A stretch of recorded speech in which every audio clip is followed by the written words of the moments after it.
Know my name, my history. I've been 60 years in the business, and everybody here knows Muawiyah. Is there anybody that doesn't know Muawiyah in this room? Who's that guy? Yo, come on, mate. Everybody knows this guy, and he's of my ilk. But anyhow, so 60 years I've been in the business. 14 years at Columbia at Lamont. At the most important time in geophysical history, in my estimation, and I don't think I can get an argument from anybody. I mean, so many things happened.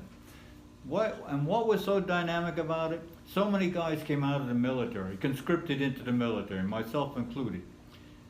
But they never shut down their scientific integrity. Harry Hess, do we know the name Harry Hess? Yep. We know Harry Hess.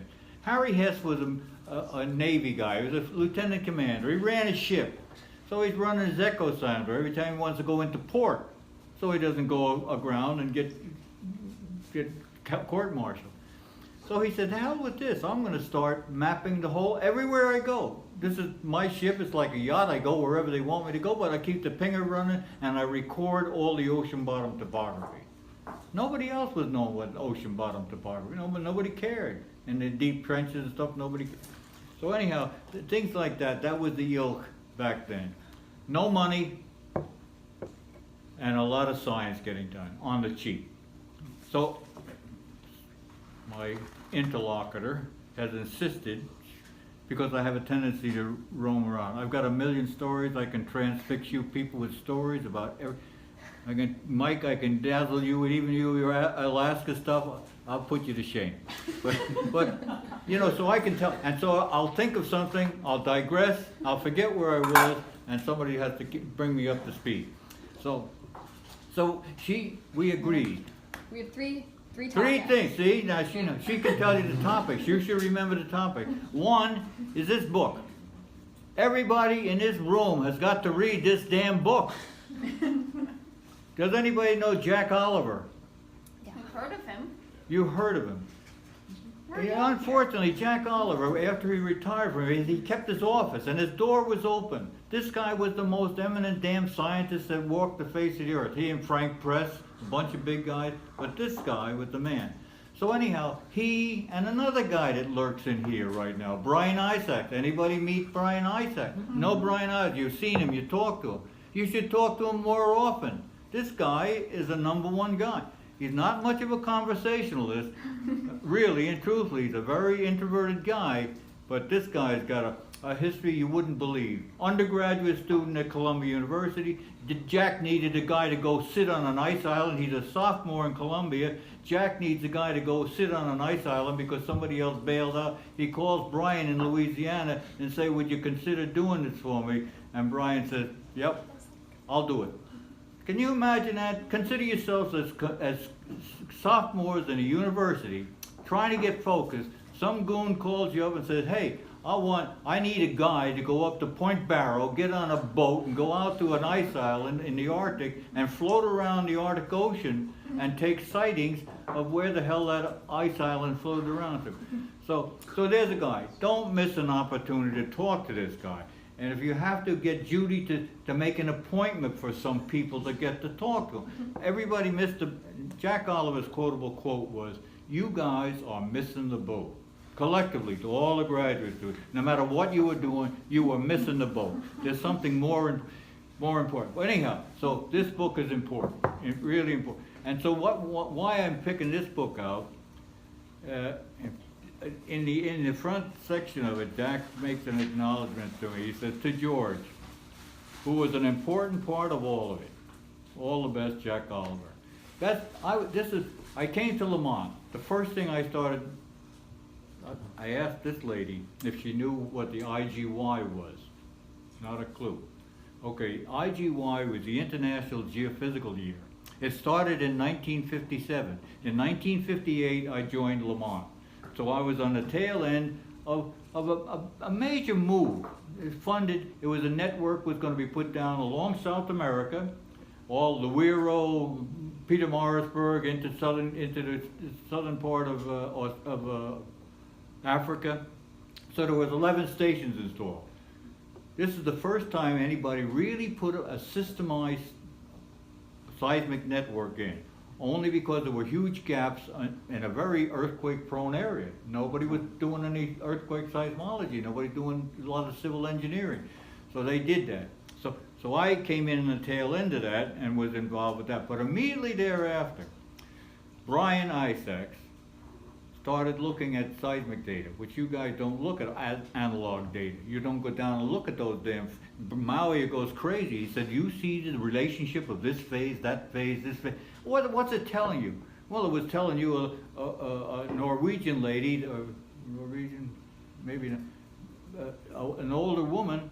She said, "That's funny. There's something strange about that. I get no shear waves coming from these deep penetrating waves." And now she'd have to ask people for seismic data from her, it's not Norwegian, Denmark. She's a Danish lady. So she's looking at Danish data, and she wants data from across the whole global universe. So she has to contact somebody over there. "Would you please give me some of your data? Send it here. I'll return it." And she starts working, and she always finding these elusive things. So Brian is starting to see things. And man, something funny here, you know. I'm looking at these deep earthquakes. What the hell's going on here? And looking at anomalies in all these deep earthquakes. So now here's a new graduate. Brian was a young graduate student at that time. He talks to Jack. He said, "Jack, I think something big is going on down in that island arc system, that subduction zone." They're assuming it's a subduction zone. Don't know for sure. So Brian says, "Okay." Jack said, "Well, maybe we better go sit on it for a while." So Brian says, he goes down. First of all, Brian goes to the UN. The Prime Minister of Fiji, a guy named Ratumara, was talking at. So Brian goes down there to meet the guy to get permission to work in Fiji. Consider yourself doing that. Would you do that in this stage of your going down to meet a prime minister because you want to fool around in his backyard? So anyhow, Brian got tacit approval. He goes down and makes a quick survey, what he can do, comes back, and we start buying equipment the next year. He knows what he wants to do, so he said, "I got to make a seismic network down there." And what am I? Well, Fiji's good, a lot of earthquakes there. Why? Because of the damn subduction zone. And so there's all kinds of earthquakes. There was one earthquake, I forget the year, in Suva Harbor. The earthquake was offshore. When the earthquake occurred, it siced the bay 3 times, emptied Suva Harbor completely. First, everybody ran like hell for the highland, into the cathedral, said their prayers, hoped to God they weren't. But now the Fijians and the Indians, there's a lot of Indian population, Asian Indians, not Indian Indians. So they all say, "Oh, geez, look, all the damn fish flopping around down there." Next thing now, between seiches, they're running out and watching for the white water coming back in, and they're grabbing fish as much as they can and running back in and flopping them up on land and waiting for the next sight. But that was a huge earthquake. So Brian goes down there, he sees what he wants to do. He said, "Okay, I'm going to go down." So he said, "I'm going to be gone for a year." Another thing, okay, somebody says to you, "I'm going to interrupt your year." What's your question, young lady? I was just, We're off. I'm finished with this section. God. And that's everything about the zinc mine. All right. Should we try to keep on track about stories about the zinc mine, the lunar program, and the atomic bomb earthquakes? We're going to try. Okay. Yeah. All right. Okay. So here, Brian goes down there. Yeah. Now here's a guy. He's in Fiji. They're speaking English. They have a good educational system. So they say to Brian. Brian looks around for a place to lurk. Where am I going to lurk? So where do you go? You go to the local geology department. Okay. Well, the geology department is the mineral resources department. They want nothing to do with this guy. So he scouts around. Pretty soon he finds a New Zealand bunch of people. Say, "Hey, yeah, we got a seismic station over in Nandi Airport." He said, "Yeah, we got this Met office here in La Sala Bay in Suva. We'll give you an office there." "Oh, correct." Brian says, "I'm in Fat City." So he sets up a station, one station there. But then he looks around and wants to get more stations. So now he's got his gear with him. He's already brought all his stuff down. Self-contained, single station, but tri-component. So he puts one in just outside of Suva, in Vunikawai. He goes to the North Island, the big island of Fiji, is Vanuatu, He finds a spot there in a plantation, a guy growing grapefruits and something else. And the guy says, sure, you can use my property. No power, no electric. Brian says, okay, I'll be back. But in the meantime, Brian has taken his family. He's got 3 girls, 3 daughters, his wife, and they've set up living for a year in Fiji. The next time he said, now I'm on top of the subduction zone. This is the landform. I'm on top of the subduction zone. So he said, now I got to get somewhere. I got to get another couple of stations out here. So the next station out afar is either he goes to Lakemba of the Lao group of Fiji, or he goes to Tonga. So he said, what the hell, I might as well get a little further out on this subduction zone, assuming he's guessing a lot of what's going on underneath. But he already knows there's no 700-kilometer earthquakes. He knows something's happening down there and something's getting melted back in. So he sets up this stuff. He moves into these places. Vunikawai is at a radio transmission station, got power, says fine, you can sit on this concrete. Digs in his seismometers, which are 3 short period instruments, 1 second. And for your interest, the same instrument that was at Vunikawai, this data I'll show you, this data from Vunikawai, the same vertical instrument sits right down in our vault creating the short period data, Norby. Comes from a historic instrument that made history, made this damn seismology and the new global tectonics. Okay. By the way, in the back of this book is the whole paper, and then in the front of it, Jack is telling how this happened, almost reiterating somewhat what I'm saying. So anyhow, he goes to Fiji, needs to find a spot. Nobody's interested in him, but he finds a Mormon high school. Mormons. I remember the guy's name. Brent Felch was the guy. So hell yeah. We'll change your records for you. It was not a big deal. He had to change records once a month. The records look like this. A 3-component record. This is a photographic record. Here's a South Pacific earthquake. There's earthquake. There's vertical north-south. Now this record, you see there's an earthquake here. But look at the quality of this data. Look at the time base here.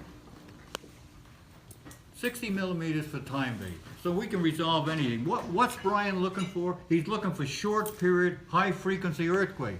He's not interested in surface waves. He's looking for body waves. He wants to see how they're coming up, where they're coming from. Mm-hmm. So now there's tons of this data. You see this is a photographic record. How the hell do you think this was processed in the South Pacific? Well, instead of processing it at Tonga, they were mailed to Brian in Suva. Brian had set up a way to process all this stuff. Now, just going through one of these records to process this whole record, I mean, but he's getting 1 a month from 3 stations doing this stuff. He hires a kid, a high school kid named Kitione. Kitione started doing it. Then Brian finally, Brian and myself, we started saying, we can't be doing this stuff. We got to do something automated. So there were some ways to automate this record processing, which is not easy because you got to go through developer, then you got to go through wash, then you got to go through fixer, then you got to go through wash, and then you got to dry the damn thing. It's 25 bed sheets long. It's huge, but the quality of data, you couldn't beat that in a million. That was, yeah. There's a picture in there of the Tonga installation. Tonga had a copra shed, and we put this system in there. This guy Brent Phelps would go there, but here's another thing. It boggles my mind. You guys don't know this is a photographic record. A light beam has made this record. Okay. So where did the light beam come from? How did it server itself to the ground motion? How did a light beam start to look like this? Well, Brian had vertical, horizontal seismometers that were velocity transducers. They were pendulous things, like the ones you see down, the one that's on display there at horizontal, the ones that we have in our vault. Everything is pendulous, and it's electromagnetic. The electromagnetic mass is inertially stable, doesn't budge a damn inch. Earthquake shakes, this thing stands there and does nothing, ground, and the instrument shakes under it. But now we've attached to this a coiling magnet, and we're getting a voltage proportional to the ground velocity. When Maui used to do the record reading here, I get with people, just like you, we read record readers. They look at the data, they look at this stuff, and the casual said, hey, I said, what do you see here? What is manifested here? Is it Earth displacement? Is it Earth gravity? Is it Earth acceleration? They really did not know. Here you're using some data, and you don't know the source or what the character of the data is. So if somebody thought this was ground motion, it's not. It's ground velocity. Well, I can get ground motion out of ground velocity. I can also get this and convert it into the acceleration mode. I can get anything I want, but it's nice to know what you're looking at. Where was I going? Zinc mine. So anyhow, so Brian starts generating all this data. But then he leaves. He stays a year, and I go down there and spend a lot of time. But at the same time, now the French are starting to use their atomic tests in the Motorola and the Tahiti area. All right? You guys don't remember. This is the real start, where the Europeans got involved with that. And the French, I hope nobody's got French lineage, because French are kind of a tough bunch of people. They are strong people. They don't want you to learn their language. They don't appreciate when you try to learn their language. They don't want to share data with you. They're a tough bunch. And I've worked with these people in the Southwest Pacific for years and years. Made some good friends. This whole deal about this stuff is that the data transfer in the South Pacific and the Air Force wanted a guy that I worked for at Columbia. They wanted to get data on the first nuclear test in Moroa. So I was in Fiji doing something else, and this guy said, hey George, you better set up a broadband system here, get some long period instruments so we can record the surface waves and stuff and see what's worthwhile in the nuclear range. What does this explosion look like? And we already knew what atmospheric explosion, because we did a bunch of them in the South Pacific, and Kwajalein and all these other islands. And so now I'm doing two things. I'm running Brian's thing and changing this mode. This is a expensive, a very expensive mode, photographic mode. Mm-hmm. So we have to go to pen and ink, which is a big deal. But this, I show you this record, and you say, well, how the hell does that record get made? This record was a drum recorder, so the format is the same as what you look at, same 12 or 30 inches, 30 inches, something like that. So it's on a drum, and it's going around. But the raw material and the used material, it goes inside the drum. It changes its own data. So at the end of the day, it comes to the end, it hits a micro switch, says, okay, I'm going to suck you into my thing. You're not exposed, you're exposed to this stuff, but not exposed, and I'll spit you out a new piece.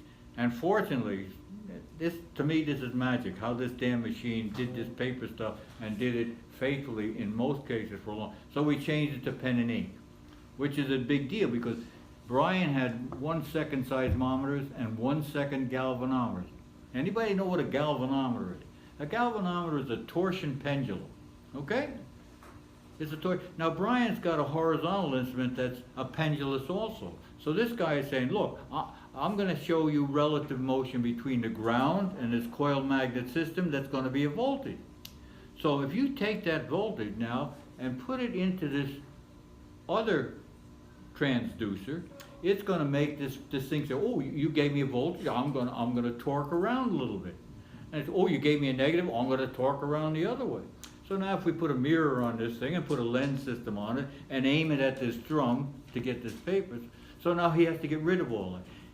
And there's so much complexity here, because each one of these things is a filter. There was no way in the world, you guys, you get your computer stuff and you say, oh, I don't like that. Well, let's filter it. They put a notch filter in that thing, get rid of all that crap. It's noise to me. Well, you have no way to do that with analog records, but you could to a degree, because the seismometer, it was sensitive to very high frequency. But once your pendulous period was exceeded, then the relative sensitivity diminished. So it had a response curve to velocity. Flat as a die till the natural period of the instrument, then drops off at 60 beats per octave. Okay, that's a filter. It's obliterating stuff that I don't want. Trace crossings, all sorts of crazy stuff. course. So now I put a seismometer in, which is a similar thing, but now it's got inertia to it. And I say, I want to put a signal into this. This thing say, wait a minute, I'm happy sitting here. Don't tell me to do something, but you're gonna, and finally it's gonna do something for you. But it's saying, I don't like high frequency, or I don't like low frequency, whatever it is. It's I don't like these things. So now you match these two filters, and all of a sudden you've done something very good. And you also could put in another one of these galvanometers and make a notch filter. You put one that's a little different frequency. Well, the signal that you're putting in would move this funny little filter, but it would absorb energy. So your recording galvanometer wouldn't get any energy of that particular notch. So now we had to change all that. I had to go to solid state amplifier. You know, to make a solid state amplifier, you know, you guys, you say, oh, I need a 40 megohm resistor and a 5,000 microfarad capacitor. Nobody ever taught 5,000 microfarad capacitors ever in the 40s and 50s. I mean, you'd need a wheelbarrow to bring that damn thing into there. You couldn't budge the thing, you know? I mean, really, just think about this. So all the things that we take for granted, you know, you want to do things, okay, I can do an RC filter, I can do this. Boy, that was major achievements at that time. And so now Brian had to go through that. Well, not so much, well, Brian and myself both, and Brian is a slick guy. He's an electromagnetic guy. He's a PhD. He's an academic person. He's bright, but he's good field man, good everything. So we did that, and all that stuff came down to Fiji, and we went into, I didn't bring any up, but I got Pen and Ink Records here, and that all worked out fairly well. So then Brian gets back and he look at the data and say, well, okay, what's this all about?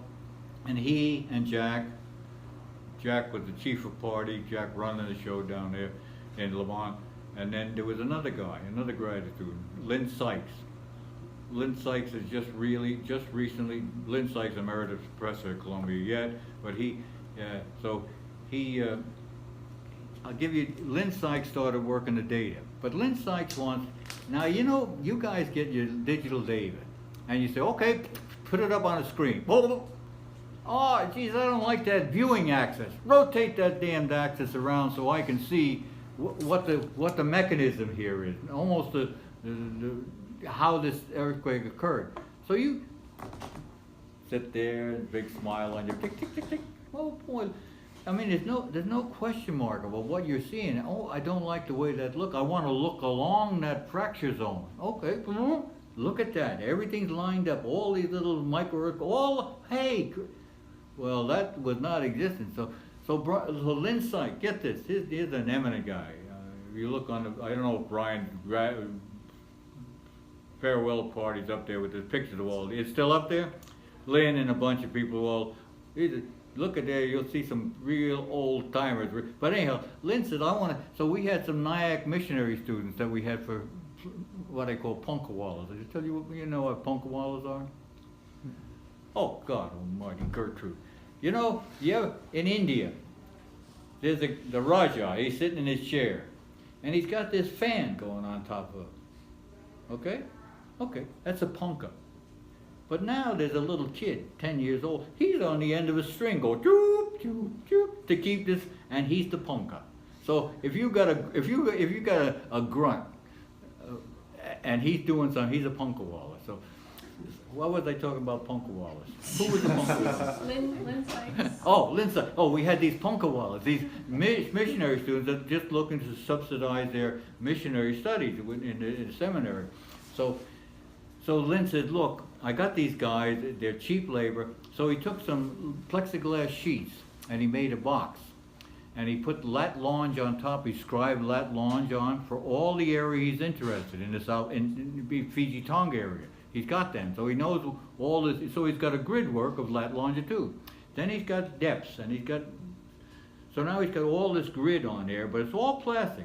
So now he goes and he reads, oh, okay, I got an epicenter, a hypocenter, this is such and such.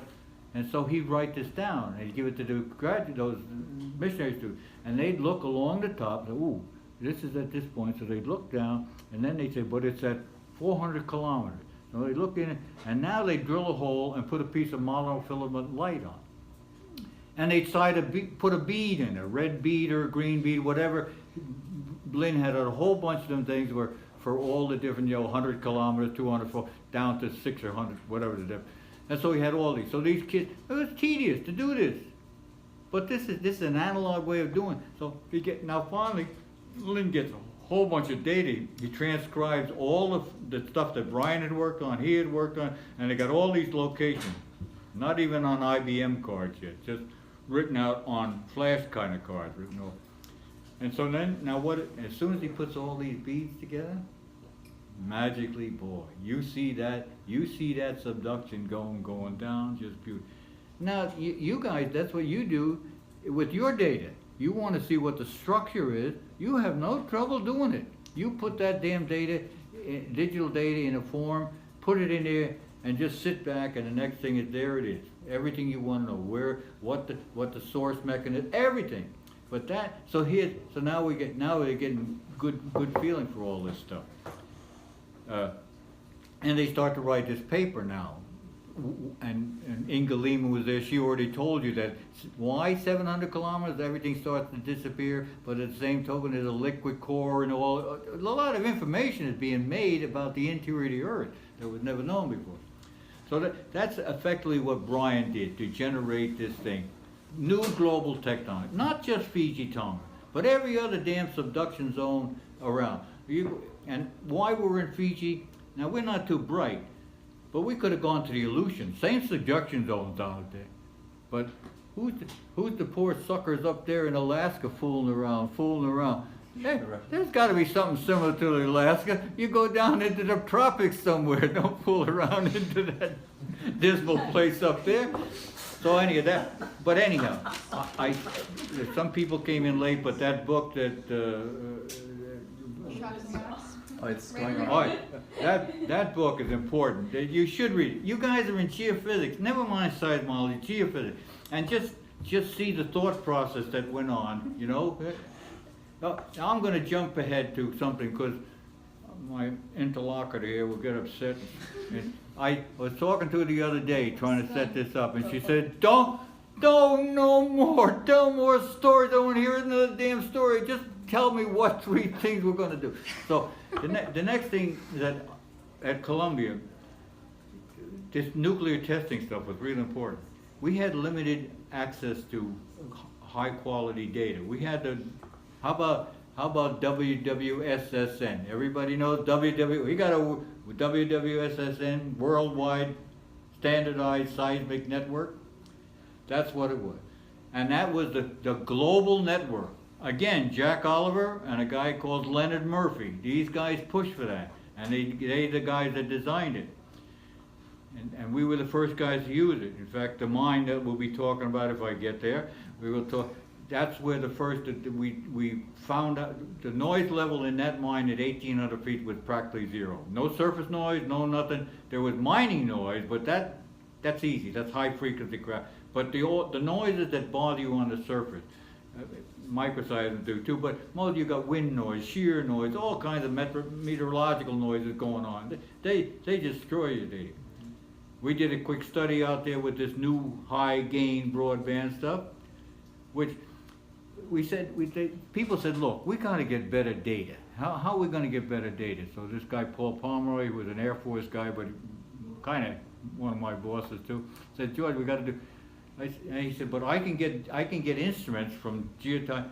Well, I said, I don't like them instruments. They're real problems, I said, then we're going to incorporate more problems with them, but we had to use them. So the new instrument came from Teledyne Geotech. Somebody had some good ideas, but in general it was all bad ideas. So we had to rebuild all these instruments.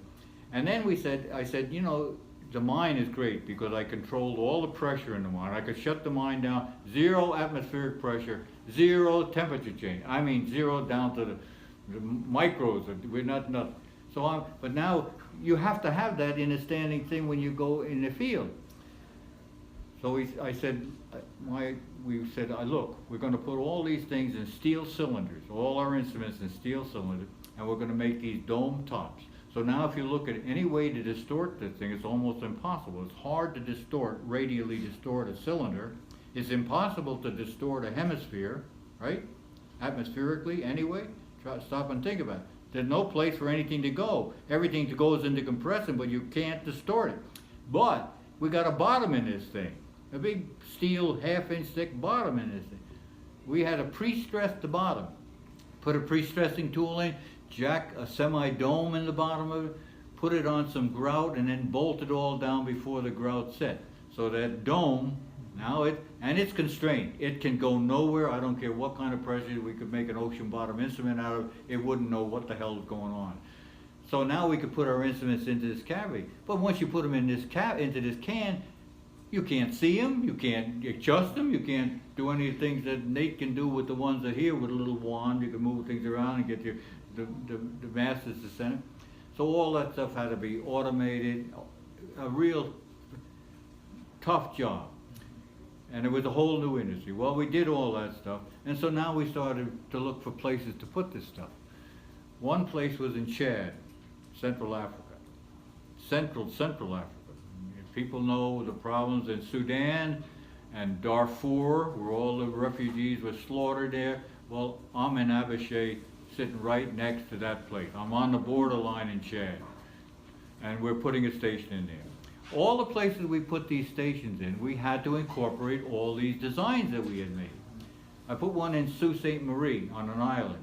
I had to bring in a steel house, a solid steel damned house with reinforcing on it, brought in on a crane, on a raft up to Sault Ste. Marie, whatever, and put it there.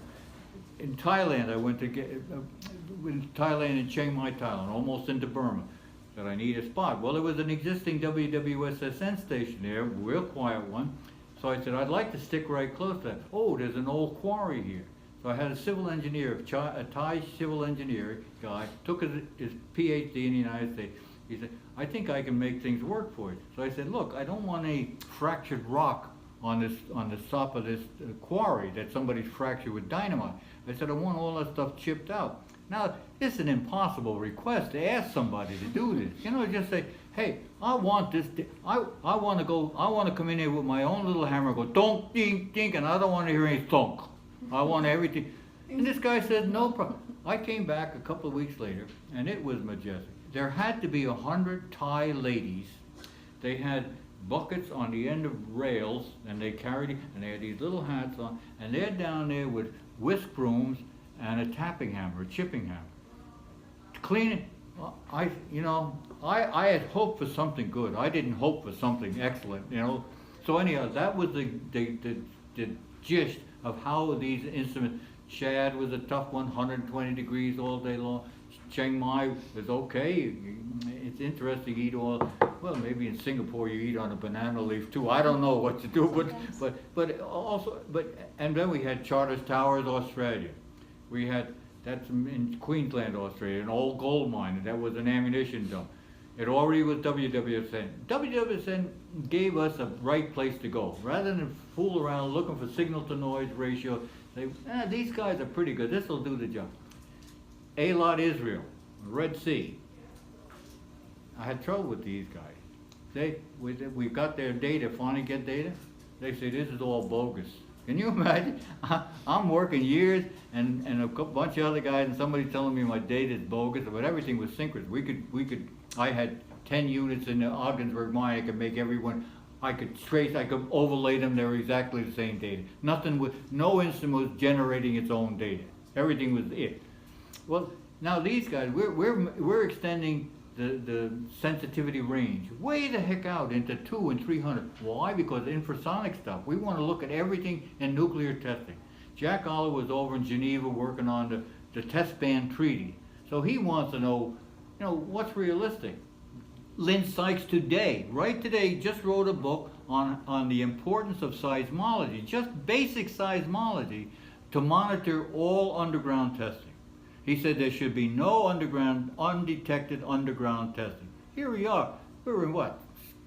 17, 18? And this has all started back when he was fooling around in Lamont and Fiji in 65 and stuff. So you can see how things just migrated.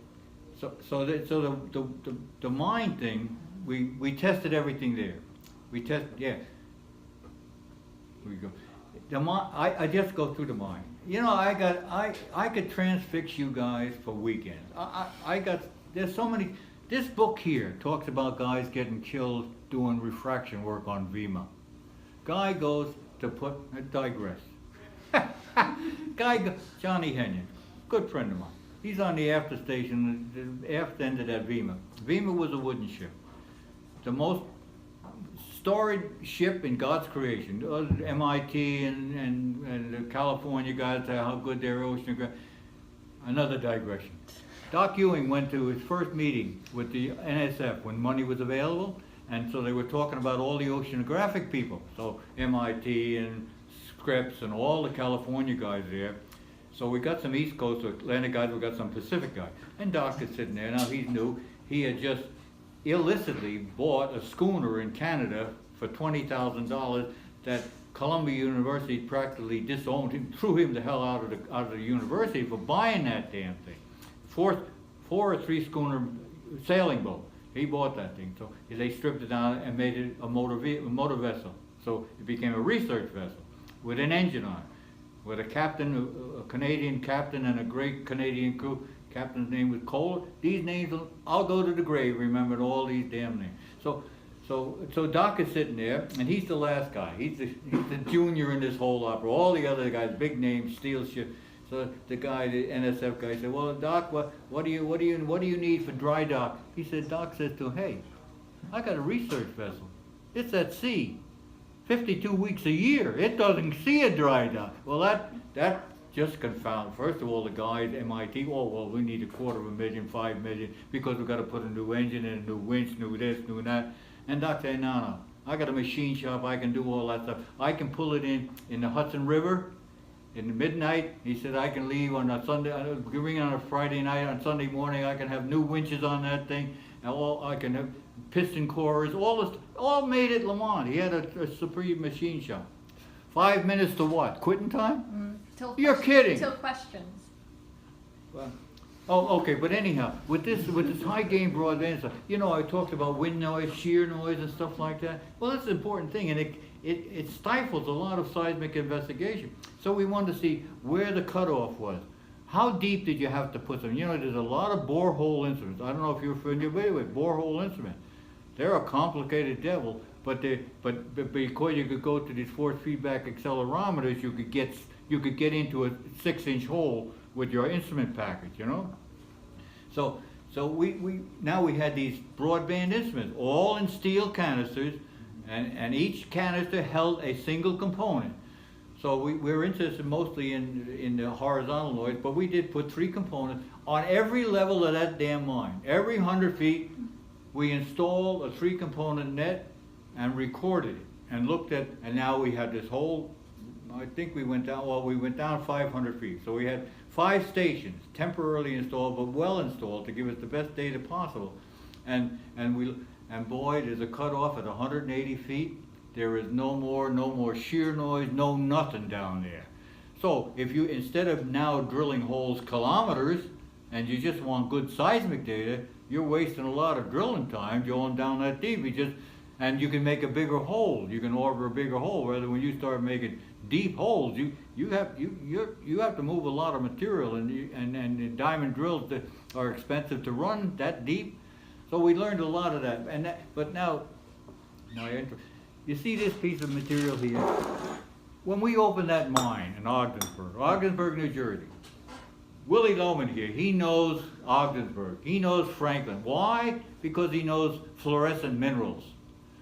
Ogdensburg and Franklin, New Jersey are the fluorescent mineral capital of the world. Everybody know that? No. And it comes out, the zinc mine is on top of that. So there's all sorts of willemite, tephroite, all sorts, pink fluorescing calcite. Probably never heard of calcite fluorescing. So anyhow, when we went there, that's where we put this thing into this fluorescent stuff. So when we got down there, we taught a guy, Columbia graduate, geologist guy. He was the mine geologist, geophysicist, named Bob Metzger, dead now. So Jack knew Bob. So he said, hey Bob, I'm gonna look. He said, hey, we did an exploratory drift, a whole bunch of exploratory drifts at 1,800 feet, looking for a lost ore body. The ore body, the main ore body, was inclined, so the shaft was inclined under it. But when they got down to about 2,500, they're running out of ore. But they say we should not be running out of ore. So they said it's got to be down there. It's down deep. So now they started drilling. So to drill, you got to drill a drift to get into where you can get your drills in and diamond drill down into this overbearing it down there. And so anyhow, they came up with nothing. But now they got this at least 1.5 miles of drifts kind of going in, and one veers off and one goes off like this. And so he said, you guys are welcome to it all at 1,800 feet. So a graduate student, Mo Major, an older guy, came out of industry, oil industry, and he said, geez, you know, I want to do some strain work. Strain work. Nobody's doing any low frequency stuff. Strain work is displacement. You know what the difference between stress and strain is, and okay, well, without one, you're not going to have the other one. So something gets stressed and you're going to strain something. And so he's saying, you know, you guys know, we got earth tides, and how much time we got? You got to talk about your problem. Oh, all right. I'll have to.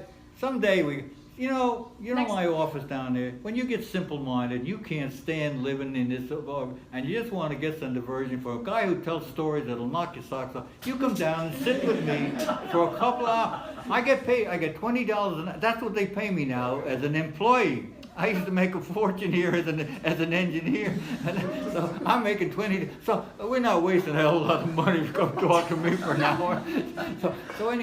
So where was they going to? Oh, this thing. So Mo Major said, hey, I want to put a strain meter and tell Jack. And Jack said, hey, do as you like if you think it's worthwhile. But now Mo said, I want to look at earth strains. Well, and what causes earth strains? Well, lunar and solar disturbances. Okay, I tell people, I see people down, I say, how high up and down does Ithaca go during a lunar or a solar cycle? Ooh, a micron, a 2 micron. Well, it's 10 damn centimeters. 10 centimeters. But the wavelength is enormous. It's half the world. So now you got, what have you got? You've got an awful lot of strain working on there. Not fracturing strain, but before I go further, I'll tell you something. This comes with a story. This mine, well, I worked in this mine for maybe a couple of years, and then one day Bob Metzger, the geologist, was down. And I used to walk through a place that was on my map indicated 0 fault, big letters, 0 fault. And I knew there was an area in this drift was brachiated to beat hell. Kind of funny, like with rotten rock. And so I just casually said to Bob, we're eating lunch there on the ground. I say, hey Bob, what was the displacement on that 0 fault? 1,400 feet. I said, my God, I walk through that damn fault every day, and all I need is 1/10% of vertical displacement, and I'm walking back into a wall. Right? This shear is going to go, it's going to shut. I couldn't believe 1,400 feet, and you know, the Earth, we're in a stable area. It's not going to happen that we're going to have that much displacement, but it's not much compared to 1,400 feet that happened one time to get just 5 or 6 feet to cut that drift off. Anyhow, Mo went in there and he said, what'd he do? He got graduate students. In fact, later on, Jack Oliver with Lynn Sykes, Brian Isaac, we didn't care how academic was. You came and you got cement and you pumped cement, you did every other damn thing, and you didn't bitch for a second. And you carried your lunch underground. And so anyway, so Mo said, okay, I'm going to. So he scouted around. He said, I want something. I want. What's a strain meter? A strain meter is a piece of material that's stretched over a distance. It's anchored in one end, and you record the displacement on the other end. Okay? But now you can't have a rod here that's thermally active or doing all sorts of funny things. And so he said, I got to find some material.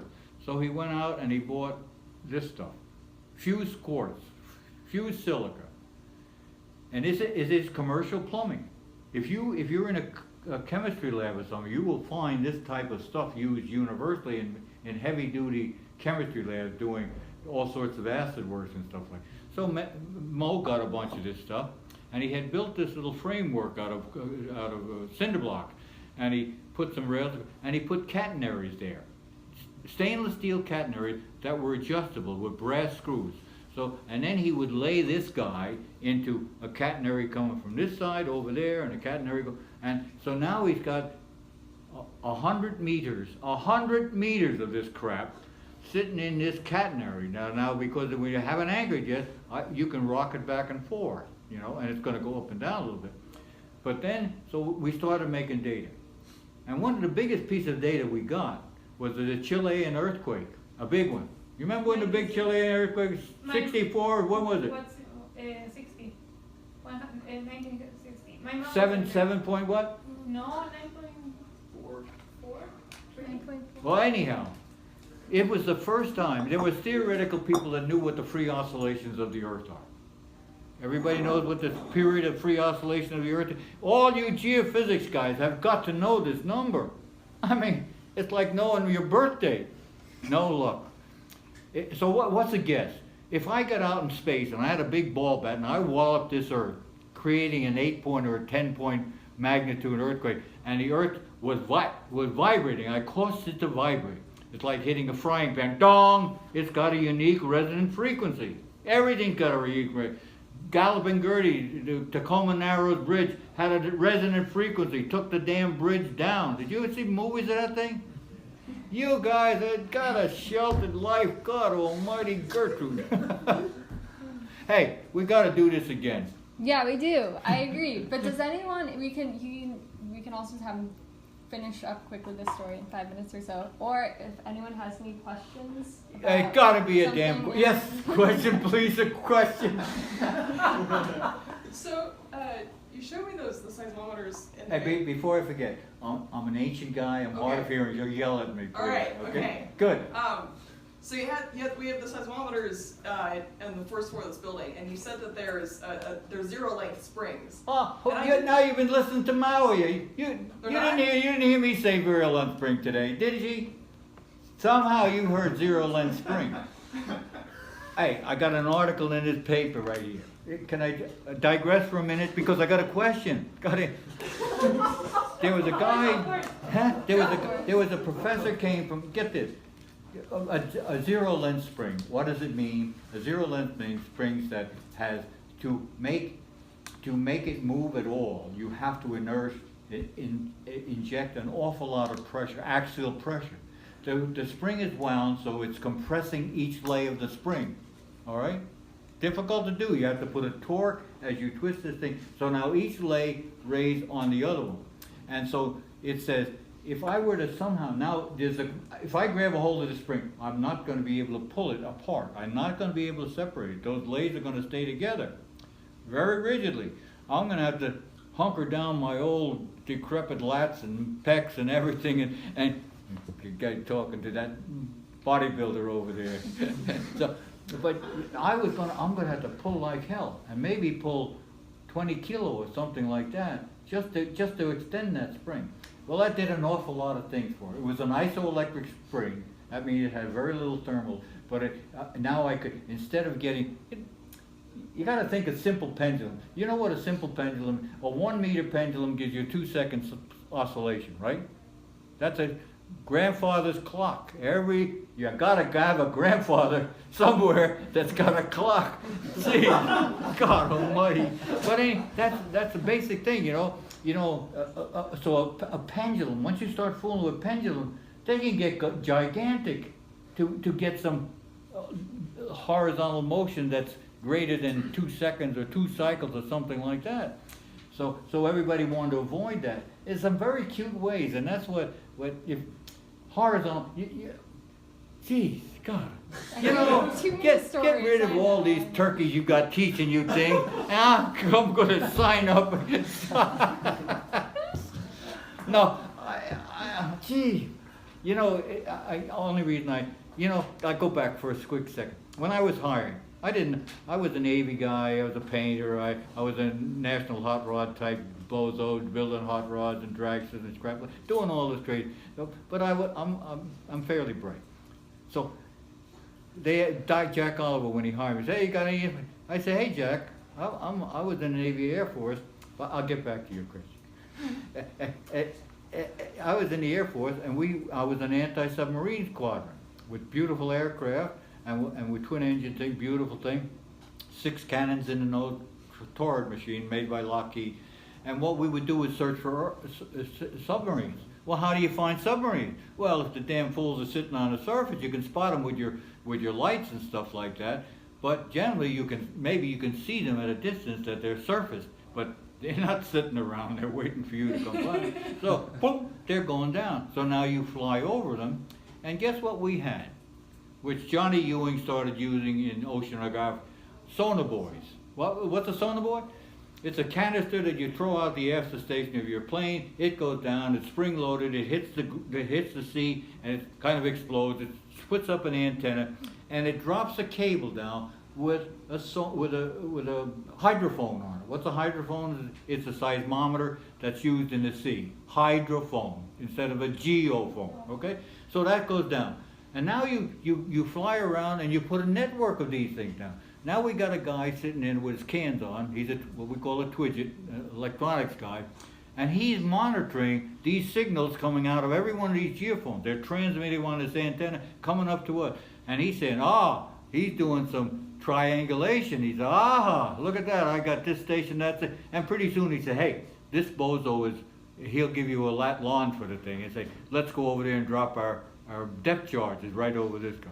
And so I knew a little bit about sonobuoys and oceanographic stuff, and so, but the other thing Jack asked me, he said if I knew Paul Brown. Who's a sports fan in here?